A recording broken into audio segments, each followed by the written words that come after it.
कहते हैं इतिहास वो आईना है जिसमें झांकने से आज का आदमी खुद को पहचान सकता है, और उस इतिहास के पन्नों में कहीं बहुत गहराई में छुपा है एक ऐसा नाम जिसकी गूंज आज भी समय के सिंहासन पर राज करती है। वो नाम है राजा विक्रमादित्य। वो एक राजा नहीं, एक विचार था, एक योद्धा नहीं, एक धर्म था, एक न्यायप्रिय नहीं, एक युग था। और जब उसका जीवन समाप्त हुआ तो शुरू हुई एक नई कहानी। शताब्दियों बाद उसी उजड़े हुए महल की मिट्टी से फिर निकली एक आवाज जो विक्रम की गाथा सुनाने आई। वो 32 पुतलियां, हर पुतली में छिपी थी विक्रम के जीवन की वो एक कहानी जो केवल राजा नहीं बल्कि इंसान बनने का रास्ता दिखाती है। महान राजा विक्रमादित्य की मृत्यु के लगभग 300 सालों बाद उज्जैन नगरी के ऊपर राजा भोज का राज्य था। राजा भोज भी अपने समय के बड़े यशस्वी और धर्मात्मा राजा थे। उनके राज्य में संपूर्ण प्रजा बड़े सुख चैन से बसती थी। किसी को भी किसी प्रकार का कोई दुख नहीं था। राजा भोज के राज्य में बकरी और शेर एक ही घाट पर साथ साथ पानी पिया करते थे।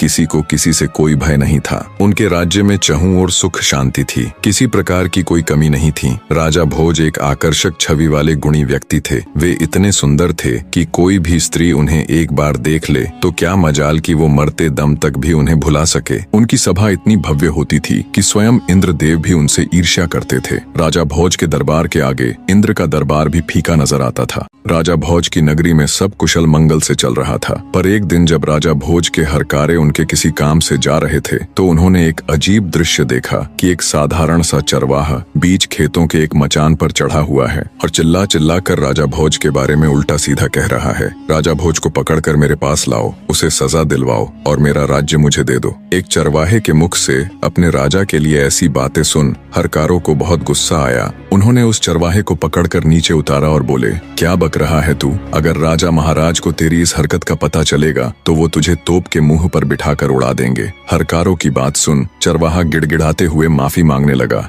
मचान से उतरते ही एकदम से उसका व्यवहार बदल गया, जैसे उसे कुछ पता ही ना हो। उसे गिड़गिड़ाते देख हरकारों को उस पर दया आ गई। उन्होंने चरवाहे को छोड़ दिया और वहां से चले गए। अगले दिन जब वे फिर वहां से गुजरे तो उन्होंने फिर वही सब देखा और सुना। चरवाहा फिर से मचान पर चढ़ा, राजा भोज के बारे में उल्टा सीधा बोल रहा था। आसपास पूछने पर पता चला वो खेत किसी कुम्हारिन का था। जब भी वो अपने खेत में कोई फसल उगाती तो पूरे खेत में बहुत अच्छी फसल होती, पर उस मचान वाली जगह पर एक पौधा तक नहीं उगता था। आखिर कुम्हारिन ने उस जगह पर एक ऊंचा सा मचान बनवा दिया ताकि इसके ऊपर चढ़कर खेत की रखवाली की जा सके। चरवाहे के बारे में पूछा तो पता चला कि वो एक साधारण सा चरवाहा है, पर पता नहीं क्यों जब भी वो इस मचान यानी चबूतरे पर चढ़ता है तो इसी प्रकार की बातें करता है और नीचे उतरते ही उसका व्यवहार बिल्कुल सामान्य हो जाता है। ये सब जानने के बाद राजा भोज के हरकारों को बड़ा अजीब लगा। उन्होंने राजमहल जाकर ये सारा किस्सा ज्यों का त्यों राजा के सामने कह सुनाया। सारी बात सुन राजा भोज को भी बड़ा अचरज हुआ। हमारे राज्य में तो सब लोग सुख शांति के साथ रहते हैं, फिर वो चरवाह ऐसी हरकत क्यों कर रहा है? जरूर इसके पीछे कोई तो बात है। हरकारे बोले, महाराज हमें तो लगता है उस मचान में ही कोई गड़बड़ है, क्योंकि जब भी वो चरवाहा उस पर चढ़ता है तो ऐसी बातें करता है, लेकिन जैसे ही वह नीचे उतरता है फिर से साधारण मनुष्य बन जाता है। सब जानने के बाद आश्चर्य के साथ राजा भोज बोले, अगर ऐसा है तो तुम मुझे तुरंत वहां ले चलो, मैं अपनी आंखों से ये सब देखना चाहता हूँ। राजा भोज ने अपने सैनिकों और दूतों को साथ लिया और कुछ ही समय में उस रहस्यमयी चबूतरे के पास जा पहुंचे और उससे थोड़ी दूरी पर छिपकर खड़े हो गए ताकि वह सब कुछ अपनी आंखों से देख और सुन सके। तभी वह आदमी फिर से चबूतरे पर चढ़ा और चढ़ते ही जोर से कहने लगा, लोगों जाओ जल्दी से राजा भोज को पकड़कर मेरे सामने लाओ, उसे मार डालो ताकि मैं उसका राज अपने हाथ में ले सकूं। ये सुनते ही राजा भोज गुस्से और हैरानी के मिश्रित भावों से भर जाते हैं, पर वे बिना कुछ कहे चुपचाप अपने हरकारों के साथ वापस महल लौट जाते हैं। पूरी रात उनके दिमाग में